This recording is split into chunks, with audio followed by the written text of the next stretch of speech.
This podcast is sponsored by Tieleman Pool Technology. Experts have predicted that Tieleman movable floors are going to take the pool industry by storm. So are you a high-end pool builder who wants to expand their business and increase sales with this luxurious pool solution? Then don't miss this opportunity, as Tieleman Pool Technology is looking for dealers in the United States. Learn more about us by visiting our website at tieleman.eu. Thanks for joining us on another episode of Pool Magazine Podcast. Today I'm chatting with award-winning pool designer and builder Kevin Woodhurst, an industry vet with decades of experience and a design consultant with Claffey Pools. It's a pleasure to have you with us today on the show, Kevin. Thanks, Joe. Glad to be here. Now, I've read several articles you've written in other trade pubs. You've been featured in Water Shapes, Aqua Magazine, Pool Spa News, Luxury Pools. Before we get deep into our discussion, I was hoping that you could discuss your background a bit and discuss how you first got started in the industry. Well, honestly, I fell into the industry, and I kind of like to use that as an example of what happens to us, because one of the things that, I say pretty regularly is you can check out anytime, but you can never leave. But about 30 years ago, I purchased a home and decided that we needed to have a pool, and reached out to a few pool builders in Phoenix. And lo and behold, I landed somewhere, and that started it all. I had a pretty extensive construction background and an extensive mechanical background while serving in the military for about 13 years. So it came pretty naturally. Furthermore, I spent a lot of years drawing and just designing things. And so it really came pretty natural to join the industry. And it's been a great run. I've really enjoyed it. I read that you were in the Air Force for a bit. Thanks for your service. 13 years. Got to travel all over the world. It was a good time. Yeah, did they give you a good foundation when you got into this industry? It did. I got to see a lot of things out in the world that ultimately makes me appreciate our country and our liberties and freedoms a great deal more than those that probably have not done a whole lot of travel. But in those travels, was able to see, and this is certainly before I ever got into the pool industry, a lot of very fascinating water shapes and water features throughout the world. And, I think all of us have this innate connection to water anyway. I was born a Cancer, so I think it's just part of my DNA to be in this industry. Absolutely. I saw you mentioned once that working in the pool industry has enabled you to build a career that really reflects your truest self. Can you share what initially drew you into this industry and why you stayed passionate about it over the years? I think a big part of it, Joe, is there's a certain buildup and excitement in meeting with, potential clients and helping these people, visualize not only verbally, but, in some sort of media, some sort of format. Years ago when I first started, we used pencil and paper, onion paper, and sat at people's dining room tables designing projects. And it's a little fascinating to me that we were able to sell pools that way, because the modern technology is now so good and there's so many options for it that it seems so weird that people bought pools that way. But it's been a fun experience for sure. And watching the industry grow and mature and change from the sleepy little industry, because it is a small industry, from what it was in the 50s and 60s and 70s and even into the 80s, to the transition we made into the 90s and 2000s, and then now with the design software and so many just great designers out there in the world, many of which I'm friends with. And then there's just this whole new generation of designers that I have just enjoyed watching come along. So it's been fun and very fulfilling over the years. Well, thanks for sharing that. I know you have a diverse background in design and construction and project management. How has your experience in these areas influenced your approach to designing pools? Well, I had some good mentors along the way. And one of them very early on, convinced me, and by example, by the way, that it was important to really apply, myself to the trade and to the craft. So he encouraged me to, go through the certification programs within the industry at the time and to get actively involved with the industry and to reach out and make connections. And that's been a big part of it. I was just never the one that just sat back and did my own thing. I very much enjoyed getting engaged with the industry, whether or not it was the trade shows or the associations. And I had, some good experiences with NESPA, the Northeast Spa and Pool Association, very early on. and had some influences from some of the guys that I call the godfathers of the industry that are no longer with us, like Al Rizzo and John Romano. And so, it was just fun, early on to be impacted by, a lot of, at the time, whom were legends in the pool industry, and they're all over the country. And certainly that would be one of my suggestions to anybody in the industry that's new or fairly new would be, get out there and meet some of these people and find a mentor and find the guys that are, shaking it up and making it happen out there. Because I think truly the good guys, they're going to share. They want to increase the knowledge base in the industry, and they want to see our industry continue to grow and to mature.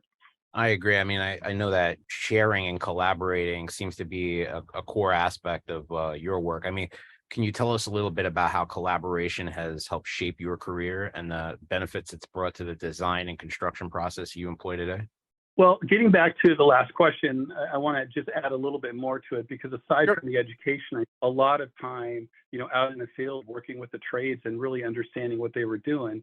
And I think part of that is I just kind of have this engineer's mindset where I kind of need to know how stuff works before I can design it and ultimately, explain it in a way that homeowners can understand, because we all have to remember they just see pretty pictures. They don't understand what's going on in the ground, under the ground, the piping, the structural aspects of pools, how turnover works and how filtration works and how all these mechanical systems, ultimately function, especially with, the technological advancements that have happened in the last 20 years. I mean, there's just some amazing products out there. So unless you're out there getting in the know and understanding it, I think it becomes a little more difficult to try to convey that into a presentation. And as far as collaboration is concerned, let's face it, we all don't know everything.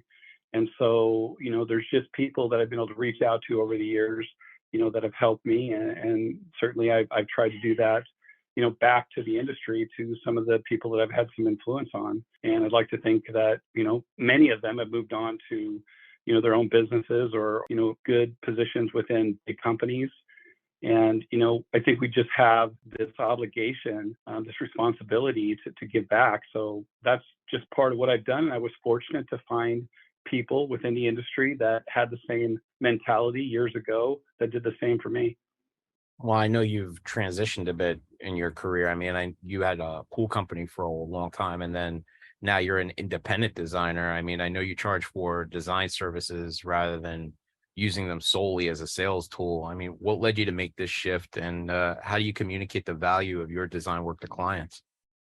Well, I'll tell you, it was a hard transition. And I only say that because, at least in the market that I was in, so many people said that it was just impossible. No one's going to pay for plans. But the reality is there are people that will. Not everybody's going to. And I think what ends up happening is you've got to be able to pick and choose, who a client of yours is. And it's not everybody. So you have to learn when to say no, when to walk away, when to be okay with not getting a particular job. Because I think people that really understand the complexity of swimming pools, understand that it is a major investment in the property, they will pay. They'll pay for plans, but at the same time, you've got to be able to produce a set of plans that they can look at and go, well, that was worth the money. So whether or not it's in conceptual plans or construction plans, I'm not an engineer, so I don't, profess to be one, nor do I, tell people that, these plans, you can take them to market and build the pools. You need to either find your pool builder or go through somebody that I know. But these conceptual plans are going to be converted to actual construction plans, need to be signed off by an engineer. And, you go to construction after that. So it's a little bit of a process, I think, to find your niche, as well as to figure out what is the best way to not only market yourself, but to present a plan of action to a prospective client, and moving from just doing designs for free and into, charging for your plans and for your designs.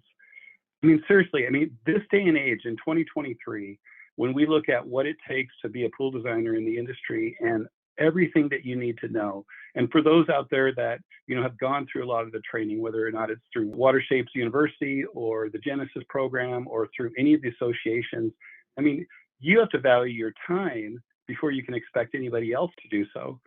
So when you look at all the effort that you've put into becoming a professional in this industry, you got to get to the point where you say, you know what, my time's valuable, I'm going to charge for it, because people will just take advantage of your time.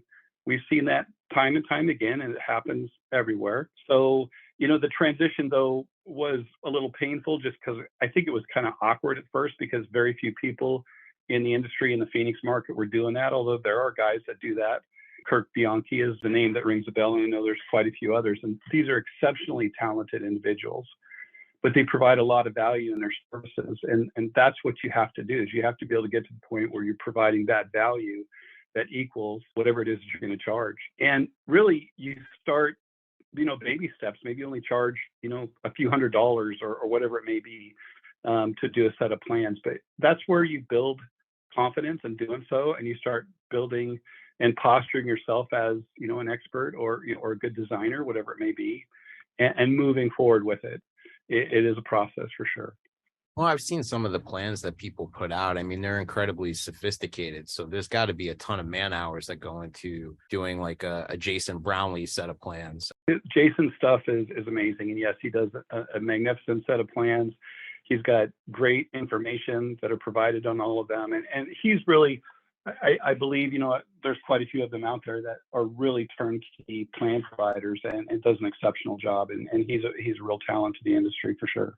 Yeah. So, I mean, like getting back to that point, I mean, there's so much that goes into putting together a pool design. It's not just like, sitting down with the software, just busting out a design. I mean, you really have to know the yard. You have to know their lifestyle, what they're looking for. I mean, I completely 100% agree with you that it's not something that, guys should just be given away for free.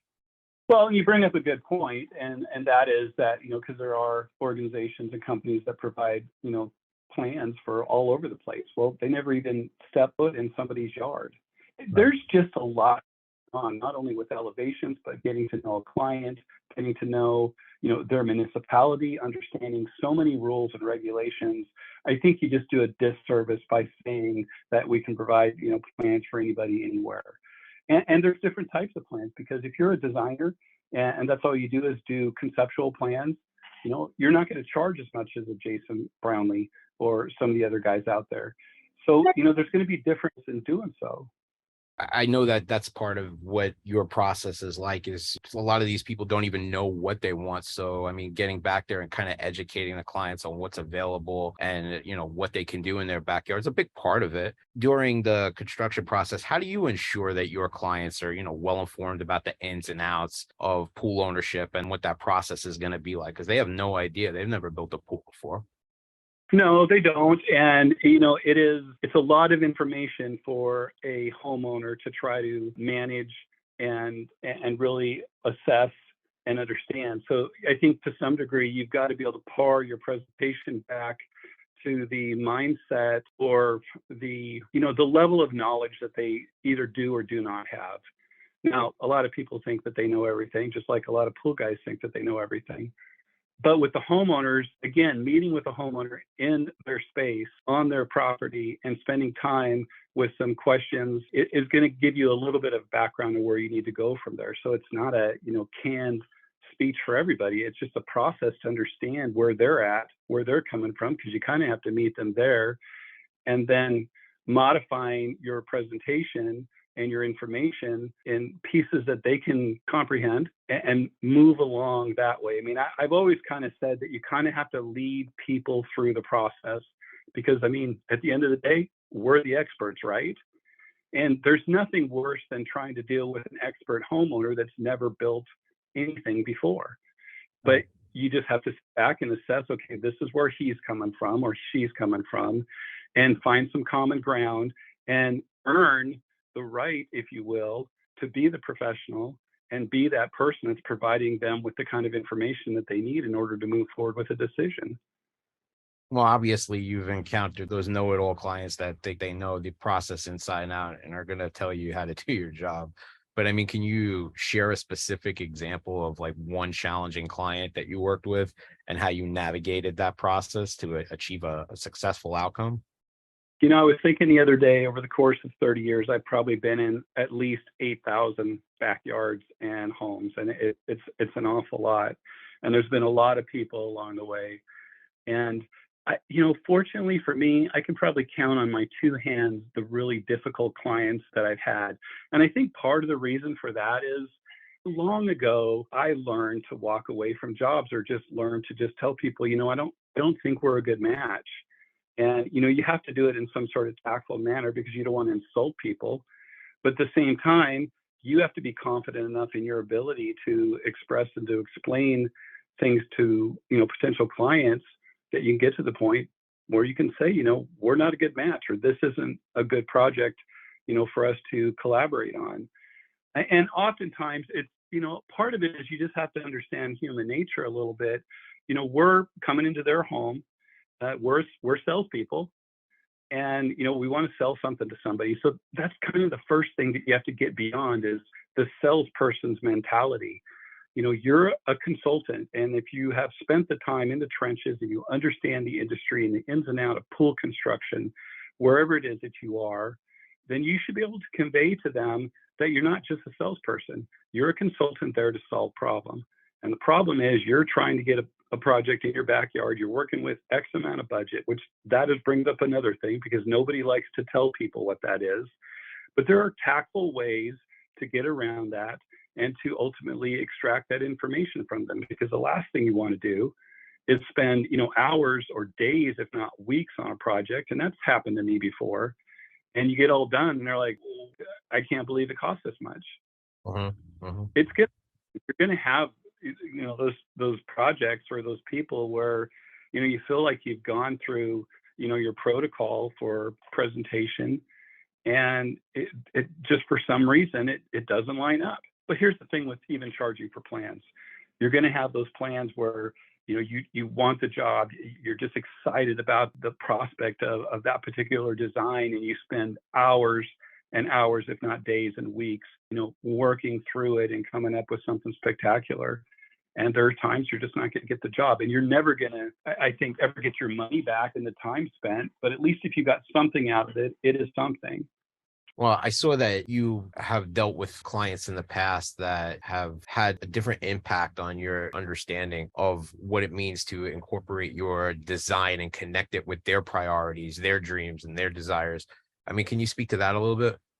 Well, again, if you can get people to open up and to really express what their desires are and what they really want, because really at the end of the day, this is what we're trying to do, is deliver to them what they want. That's a big part of it. So there's a long list of questions that I go through. There's quite a bit of dialogue that happens in that engagement of communication. And I, good or bad, I have made myself available to people pretty much all the time.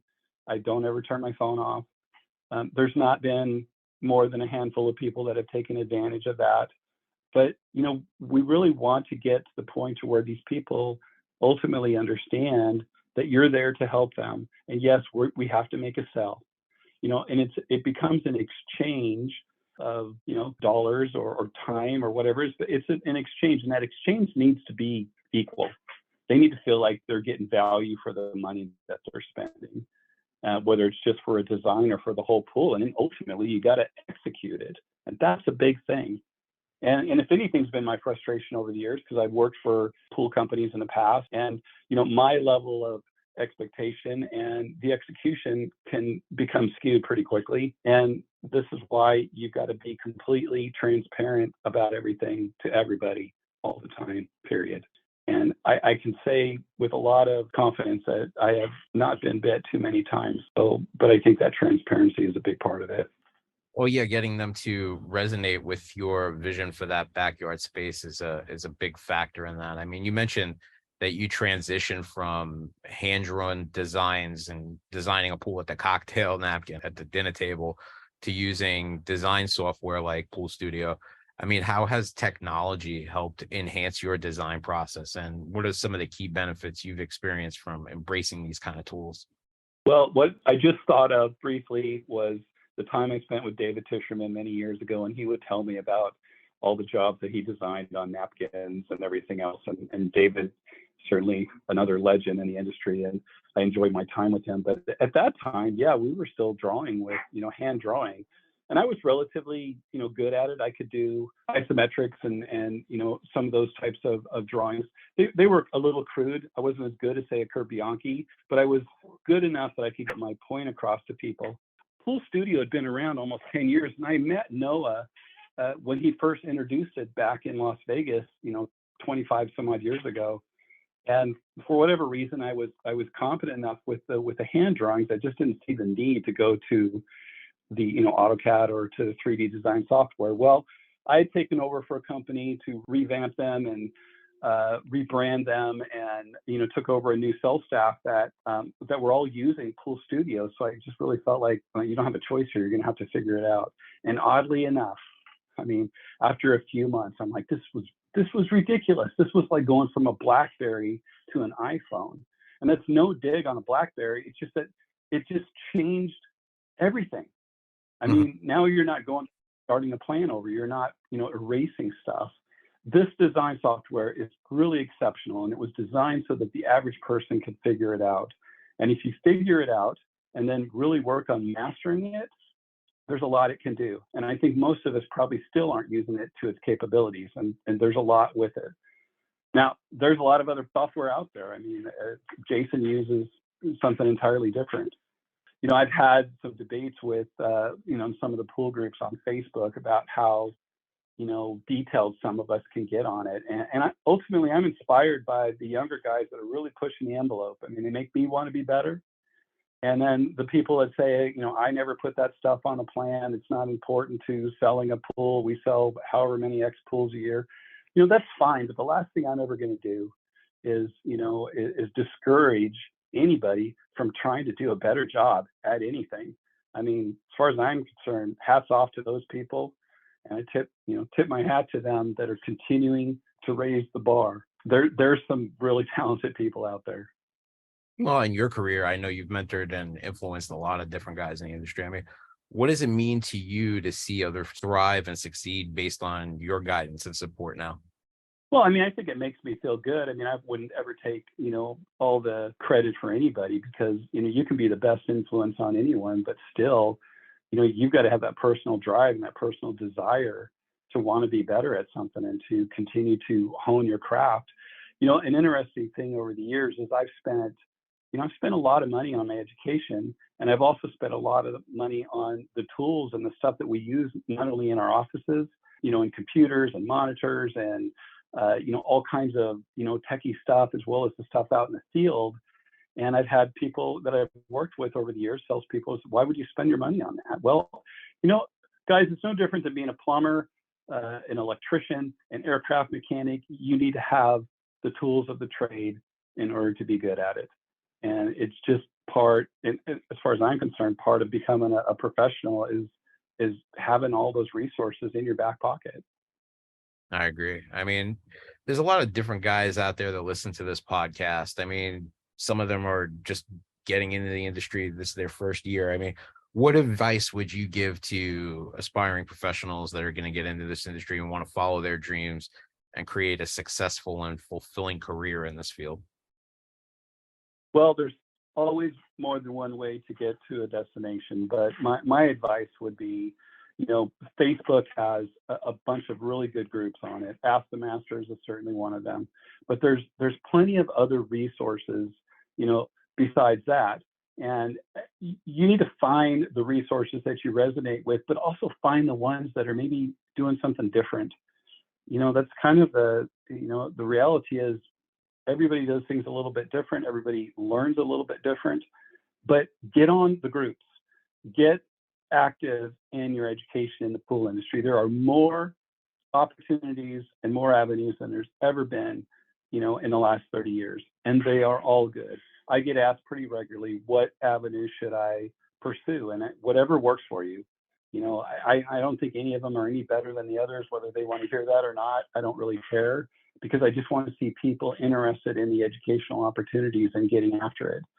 And then, like I said earlier, finding mentors, finding, people that are posting plans. I mean, certainly you brought up Jason Brownlee's name earlier. That's a good one. David Penton does some crazy stuff, some amazing stuff. I've followed him for many, many years. Many of the guys in the Genesis group are doing are doing really good stuff. They're either instructors for Genesis or they've got their own companies that are doing things and are sharing. So there's plenty of opportunity out there to, to find, the people in the industry that are the movers and the shakers, the people that are doing things. And there's also product manufacturers that have great reps, whether or not, and I'm not necessarily pitching anybody, but I'm just going to use them as an example. I reached out to Jared Schwab from Alpha West. One of the products he represents is PAL Lighting, and that is an amazing product. And I think that it is probably going to have a major impact on where we go design-wise with these backyards. There are just insane backyards being designed and built now. And, whether or not it's, Lucas Lagoons or Jason Brownlee or David Penton or anybody, there just are some, the Fox Terra guys, what they're doing. But where I'm getting to is that lighting, I think, is really going to be the next thing, because people get excited about lighting. That's going to really be a big part of our future designs. We've come a long way in the designs of pools and what we're doing in them, and with hydraulics and pumps and filters and control systems and everything else. My good friend Lou Akins, who I've known for 25 years, who, really pushed the Vanishing Edges pools, all that stuff. It's just really exciting to me what's coming, and what we're even doing now, and where we came from as an industry.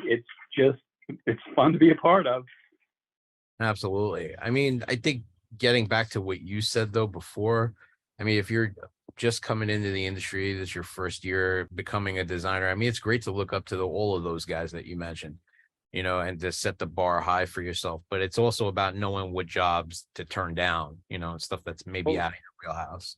And you hit on that before. How does being selective with the projects that you take on contribute to a better client experience and outcome? Well, you have to know your limits. You have to know, what you're capable of. And I find that to be a very valued trait of somebody is knowing that, look, that job is too big. There's too much going on. My company, or I can't handle it because, what if something did go wrong? Or what if, I can't perform or I can't deliver?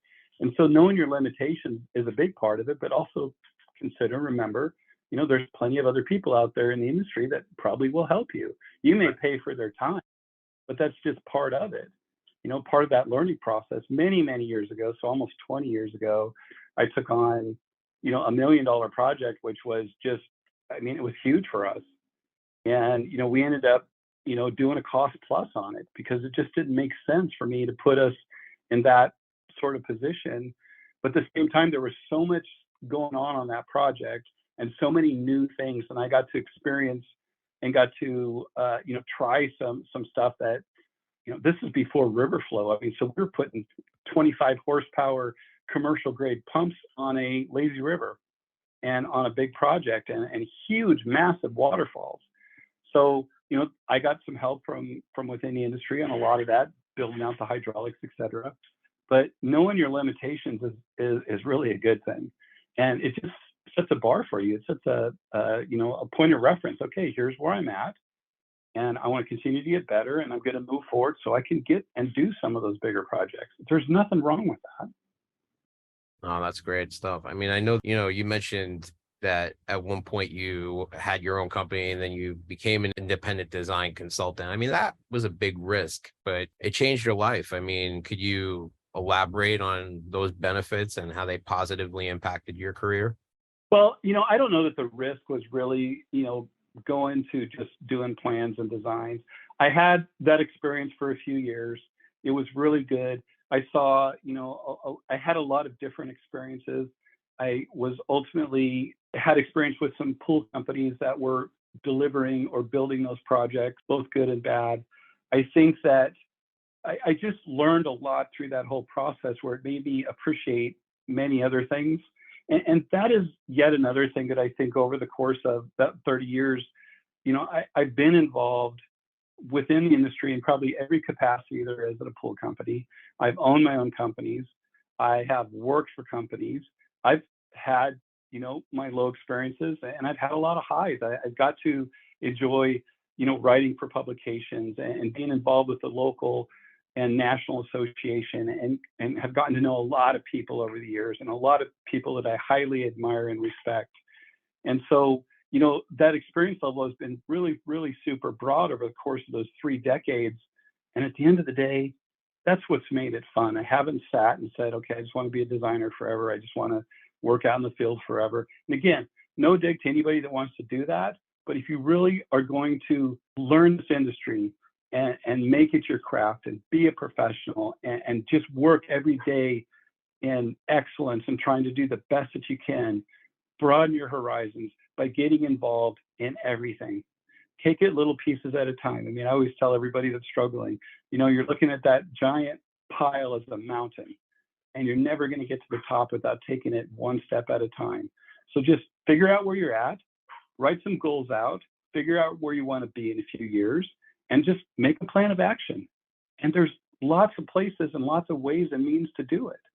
Looking back on your own career, what has been one of the most rewarding aspects of being a professional pool design consultant? And what do you see as the future for this industry? Well, I still love, and I've been, involved in the design and construction of thousands of projects. I just still love meeting people and seeing the excitement, especially on a young family with young kids, the excitement of the probability of having a swimming pool in the backyard. My children, we're fortunate enough that we always had a beautiful pool in our backyard, and they learned to swim very early on, and they became, very competent, very, successful young adults, and have all gone to college. And I like to think that, those nights, every single night when I came home from work and we spent out in the pool was kind of a breeding ground for that level of confidence. And so I get excited with the young families. Of course, I get excited when I go to a multi-million-dollar home and we're looking at, a very high-end, very exotic swimming pool. But most of the satisfaction really comes from taking that design and taking it from conception to completion. I have a project going on right now out in Possum Kingdom, which is a big lake here in Texas that is a pretty awesome job. It's big vanishing edge on the cliff or near a cliff. And it's just that kind of stuff that gets exciting. And when you can make the connection with people where they get really engaged with the process, that's fun. That makes it fun. I just try anymore not to get involved with too many projects, because we all have to make a living, where it's just a grind, and as I said in the beginning, I've learned over the years, and after meeting just thousands of people, the kind of people that I just think might just be a little too abrasive for me, and, just try to walk away from those jobs so that it can be fun. I mean, let's face it, we all work a lot. I mean, we most of us work at least a third of our life. I know I probably still work 50 or 60 or 70 hours a week, but probably mostly because I still love doing this and I'm still capable of doing it. So the big thing is just finding those clients, finding those jobs that I think bring a level of, not only confidence, but just make you feel good. It's fun. Yeah, that's. I mean, I hope you can hear my smile, because I am still super excited about our industry, and it's fun. And it has definitely for sure had its moments, but when it's all said and done after 3 decades, it's been good. It's been real good. Yeah, it's definitely fulfilling at times when you make somebody's dream come true, especially, right? Well, and I've spent half my adult life now in the pool industry, and it's kind of weird when I think back on it, because I'll be 61 this year, and man, the years fly by. The years just fly by. But I'm very grateful to the industry, and very grateful to the many, good people that are out there that continue to trudge every day, just trying to do the right thing and trying to, make an impact on the industry in a positive way. You've just been listening to Pool Magazine podcast, and we've been chatting with industry vet and design consultant Kevin Woodhurst. Kevin, it's been a pleasure having you on the show today. Thanks, Joe. Love your guys' magazine. Keep up the great work. Well, that's all the time we have left for today. Make sure to like, subscribe, and follow, and we'll catch you next time on another episode of Pool Magazine Podcast. This podcast is sponsored by Tieleman Pool Technology. Experts have predicted that Tieleman movable floors are going to take the pool industry by storm. So are you a high-end pool builder who wants to expand their business and increase sales with this luxurious pool solution? Then don't miss this opportunity, as Tieleman Pool Technology is looking for dealers in the United States. Learn more about us by visiting our website at tieleman.eu.